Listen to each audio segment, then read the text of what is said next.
اب ہمیں یہ دیکھنا ہے کہ ہم اپنی بہنوں کے درمیان، اپنی بیٹیوں کے درمیان کیا اسی اعتبار سے میراث تقسیم کر رہے ہیں، جائیدادوں کو تقسیم کر رہے ہیں جس طرح اللہ رب العزت نے حکم دیا ہے، یا اس میں کچھ کمی کوتاہی ہو رہی ہے؟ اگر کمی کوتاہی ہو رہی ہے تو پھر ایک مسلمان کی پہچان یہ ہے کہ اپنی زندگی سے ہم اس کمی کوتاہی کو ختم کریں۔ اللہ کے رسول صلی اللہ علیہ وسلم فرماتے ہیں کہ میں اپنے ماننے والے لوگوں کو دو کمزور لوگوں کے مالوں سے بچنے کی خاص طور سے تعلیم دیتا ہوں، اور دو کمزوروں کے مال سے ہوشیار اور باخبر رہنے کی تلقین کرتا ہوں۔ کہیں ایسا نہ ہو کہ ان کمزوروں کی کمزوری کی وجہ سے ہمارے دنیا سے جانے کے بعد ہماری امت کے لوگ ان کے مالوں میں ان کا وہ حق نہ دیں جو حق اللہ رب العزت نے انہیں دیا ہے۔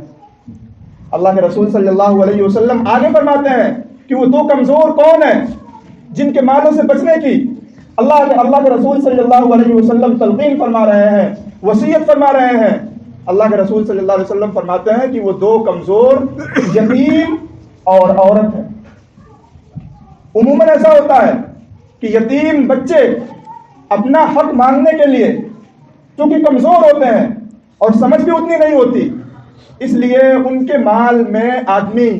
وہ انصاف نہیں کر پاتا جس کا اللہ رب العزت نے حکم دیا ہے۔ اور معاشرہ اس طرح بن چکا ہے کہ عورتیں بھی اللہ رب العزت نے انہیں جو حق دیا ہے وہ حق مانگتے ہوئے پیچھے ہٹتی ہیں اور جھجک محسوس کرتی ہیں، اور انہیں نہیں دیا جا رہا ہے۔ آج سے 1400 سال پہلے تقریباً ہمارے آقا صلی اللہ علیہ وسلم جن دو کمزوروں کے مالوں سے بچنے کی ہمیں اور آپ کو تعلیم دیے ہیں،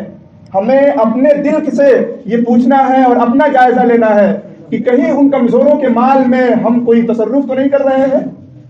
کہیں ان کمزوروں کا مال ہم استعمال تو نہیں کر رہے ہیں،